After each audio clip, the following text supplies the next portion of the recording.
Hello, everybody. Good morning. Welcome to another vlog of my channel, another video. তো আজকে আমি দেখাবো আমার এই যে আমি এটা একটা নতুন অ্যাকোরিয়াম নিয়ে এসেছি। নতুন না, সেকেন্ড হ্যান্ড বলতে পারো। তো আমার অস্কারটার জন্য এই অস্কারটা আছে।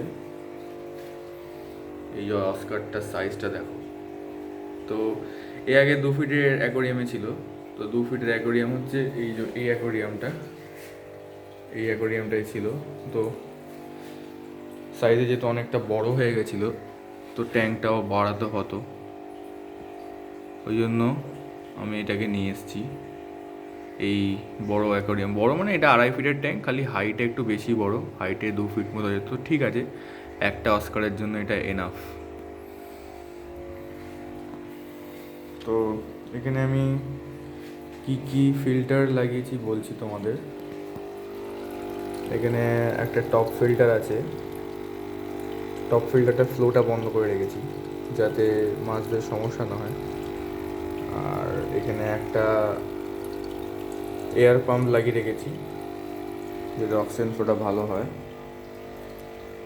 আর হিটার লাগানো আছে, থার্মোমিটার দেওয়া আছে। ব্যাস, সিম্পল একটা সেট আপ, বেয়ার বটম, কোনো পাথর ফাথর কিচ্ছু রাখিনি। পাথর আমার এমনিও পছন্দ না, বেসটা ক্লিয়ার রাখাই ভালো লাগে আমার, যাতে পরিষ্কার করতে সুবিধা হয় আর নোংরাও কম হয়। তো এই হচ্ছে অ্যাকোরিয়ামটা ফাইনাল লুক। ভিনাইল পেস্টিংটা আমি যখন নিয়েছি, মানে ওটা অলরেডি করাই ছিল আগে থেকে, আমি আর কিছু আলাদা করে করিনি। আর খাবার বলতে গেলে আমি এই মাছটাকে শুধু চিংড়ি মাছ খাওয়াই, একটাই মাছ যেটাকে আমি শুধু চিংড়ি মাছ খাওয়াই। চিংড়ি মাছ কাঁচাও খাওয়াই, আবার এটাও খাওয়াই, যে ফ্রিজ ফ্রিজ ড্রাইড শ্রিম্প, এটাও খাওয়াই। বোল্টসের আছে, এটা বোল্টসের ভালো খাবার, এটা খুব। তো কেমন লাগলো নতুন সেট আপটা অস্কারের জন্যে জানিও।